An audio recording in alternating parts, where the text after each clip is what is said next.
Hello there and welcome to Bizworld.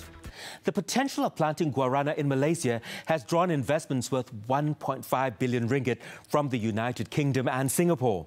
According to East Cap Berhad's Chief Executive Officer, Datuk Sri Zakwan Hafiz Ahmad Ansari, these investments will cover from the beginning of the land development to extraction in the factory. The work will commence once the permit to bring in the guarana seedlings are given the green light by year-end. Untuk 1.5 bilion ini adalah bagi satu kumpulan pemilik tanah. Okey, ada satu kumpulan pemilik tanah yang mana dana tersebut akan digunakan untuk pembangunan tanah tersebut, iaitu contoh kerja-kerja pembersihan tanah.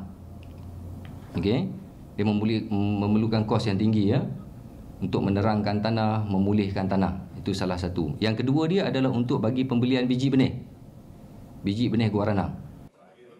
He further explained that the group of landowners, which consists of 6 individuals, will plant the seedlings in 100 hectares of land for the first phase, followed by up to 300,000 hectares. In the meantime, East Cap has signed a Memorandum of Understanding, MOU, with Koperasi Community Selatan Berhad, KKSB, to further develop guarana amongst the farmers and planters. For that, he targets to attract 1.5 million local entrepreneurs to plant the guarana seedlings. Among the potential markets for guarana extracts are Taiwan, Hong Kong and Europe, where it is used for food, energy drinks, cosmetics and health supplements.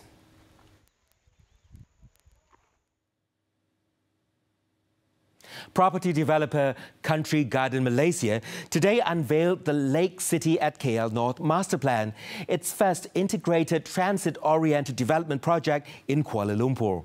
According to its regional president, Jason Fu, the project which was set on 80 acres of prime land, will be able to increase economic activity, create new jobs and ease sustainability and transportation issues in the area. The project is set to follow up the HOP-SCA concept, which stands for Hotel, Office, Park, Shopping Mall, Connectivity and Apartments. The concept, while relatively new in Malaysia, is quickly getting the attention of urban planners as it can accommodate the rapid growth of a city's urban population and provide a more organized use of land space. Jason also noted that properties in KL North saw strong price appreciation, largely due to the upcoming Mass Rapid Transit Line 2, with 7 out of the 26 proposed stations slated to be within the vicinity.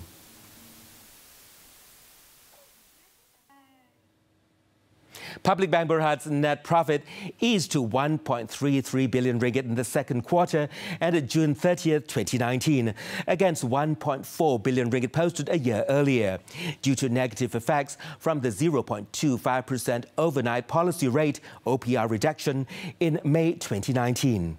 Revenue for the quarter, however, rose to 5.6 billion ringgit from 5.44 billion ringgit year-on-year. For the first half of 2019, Public Bank recorded a lower net profit of 2.74 billion ringgit against 2.8 billion ringgit year-on-year, while revenue increased to 11.17 billion ringgit from 10.79 billion ringgit previously.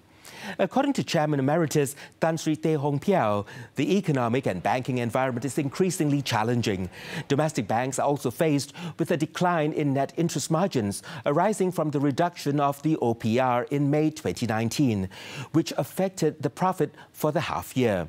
In the first half of 2019, the group's total loans grew favourably by an annualized rate of 4% to 323.7 billion ringgit, of which more than 90% are domestic loans.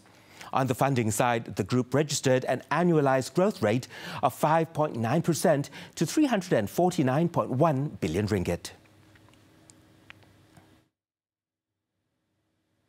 US President Donald Trump backed off his September 1st deadline for 10% on remaining Chinese imports, delaying duties on cell phones, laptops and other consumer goods in the hopes of blunting their impact on US holiday sales.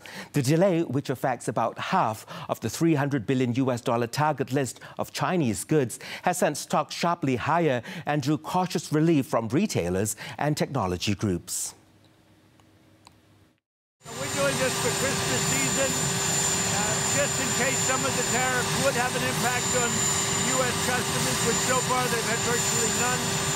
The only impact has been that we've collected almost $60 billion from China, compliments of China. But just in case they might have an impact on people, what we've done is we've delayed it so that they won't be relevant for the Christmas shopping season.